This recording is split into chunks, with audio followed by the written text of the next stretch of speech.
Hey guys, how's it going? I am going to be talking about the new Capture Festival monster, Flora.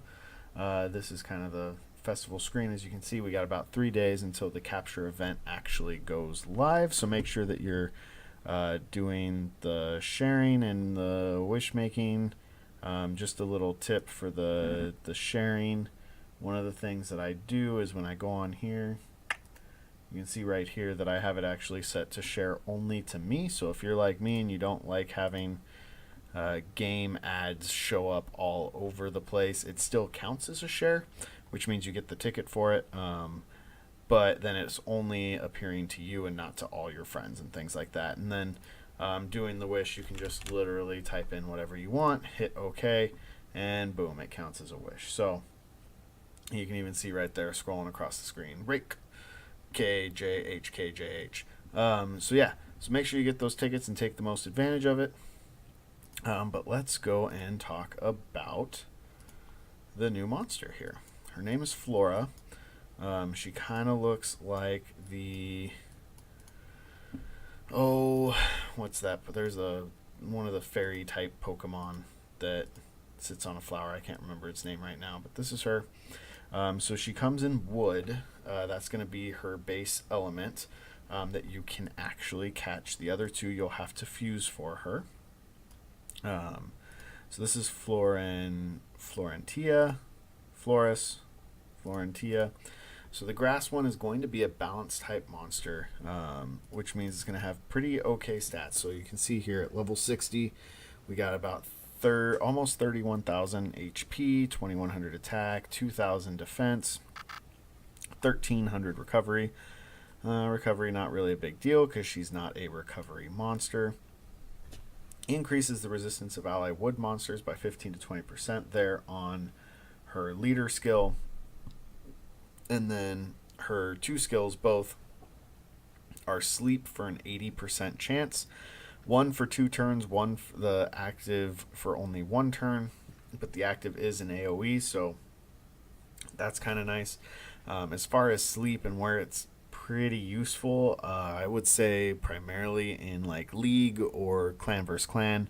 I don't really see her being used much elsewhere because that skill set that she has just is not very useful outside of like PvP, where you're actually trying to control the other player's team and make sure that you're able to use your skills or not, and that they're not able to use theirs. So that's where sleep really comes into handy. And since both of her skills are sleep, I really don't see a whole lot of other use around her. If you did want to use her for League, HP, defense, attack on the conviction set, I believe it is, the resistance set, because that'll be kind of that's your like baseline balanced PvP monster set that you want to do. 1 defense, 1 attack, 1 HP, and then on the resistance set, so that way hopefully she doesn't get stunned or controlled in any other way. So that's the grass one. Not very exciting, kind of lackluster. Brings us to the light one here, and as you can see, she's a tank, which means lots of HP here for us.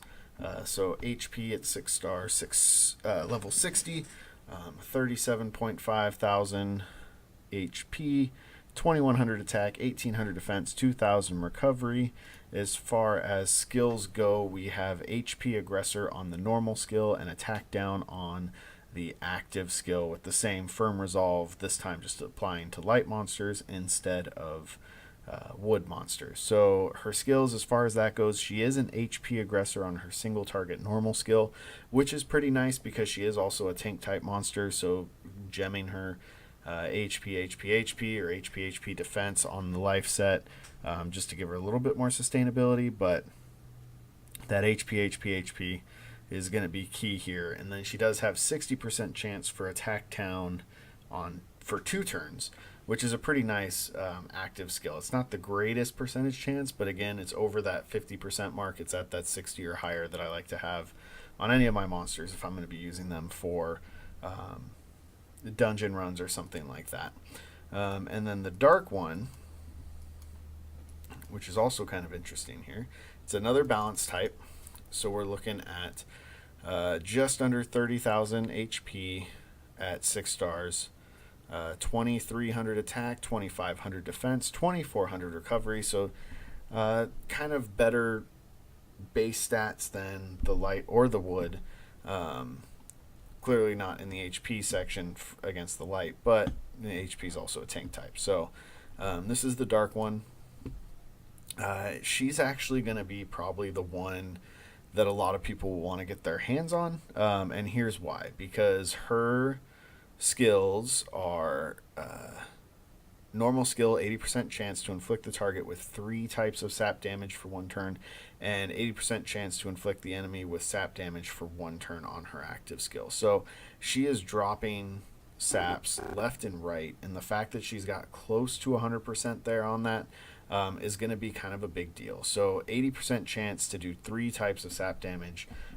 As we know, sap does 5% per sap that's on the monster per turn. So against things like golems and dragons and colossus, this is kind of a big deal because of the fact, oh, actually no, colossus has a set amount. But things like golems and dragons, where the boss has a lot of HP, but sap doesn't cap out, it just still does that 5%. Her normal skill, you're looking at least 15% of the enemy's health bar if you get all 3 types on there.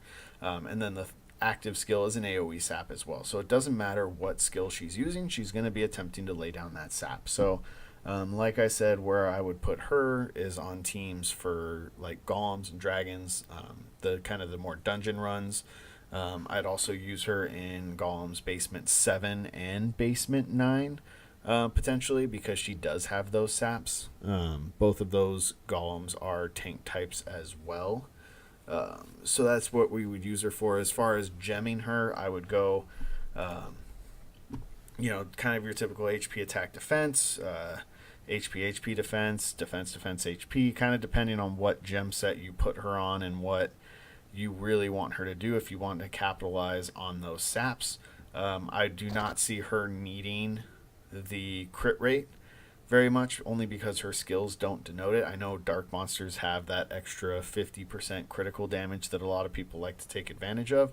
She's not one of them. She's not an attack type monster, and neither of her skills rely on crit rate or a critical hit, I should say, to do anything. So that's the new monster there. We got Flora.